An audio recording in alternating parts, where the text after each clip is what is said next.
বাংলাদেশ এয়ারলাইন্সের যে ফ্লাইটটি নিয়ে এত আলোচনা, সেখানে কোনো বোমা ছিল না, বরং এটি ছিল প্রেমিকাকে নিয়ে ছেলের নেপাল যাওয়া ঠেকাতে একজন মায়ের ব্যর্থ চেষ্টা। ঢাকার কাউরান বাজারে এক সংবাদ সম্মেলনে তথ্য জানিয়েছেন র্যাবের মহাপরিচালক AKM শহীদুর রহমান। এর আগে শুক্রবার এয়ার ট্রাফিক কন্ট্রোলকে এক নম্বর থেকে কল করে জানানো হয় যে BG373 ফ্লাইটটিতে বোমা আছে। এই খবর পেয়ে বিমানটির যাত্রা স্থগিত করা হয়। কলটি ভুয়া ছিল বুঝতে পেরে ঘটনার পেছনে কারা আছে তা বের করার জন্য র্যাব অনুসন্ধানে নামে। তারা সারারাত অভিযান চালিয়ে ঘটনার সঙ্গে জড়িত 3 জনকে গ্রেফতারও করে।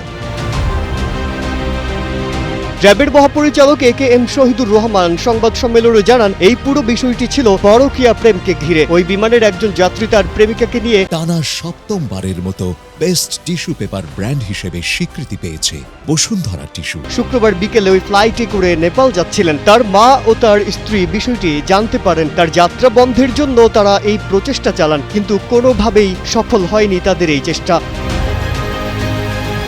এরপর বিমানবন্দরে বোম ডিসপোজাল ইউনিট সেখানে গিয়ে বিমানটির ভেতরে তল্লাশি চালায়, কিন্তু তল্লাশিতে কিছু না পাওয়ায় গতকালই এটি কাঠমান্ডুর উদ্দেশ্যে ছেড়ে যায়। ছেলে ও তার বান্ধবীকে আটকানোর চেষ্টা করা হলেও তারা সেই ফ্লাইটে করেই নেপাল যাচ্ছেন।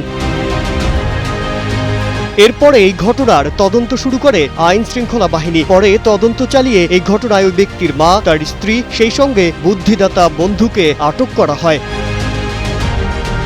মাজহারুল আলম, কালের কণ্ঠ।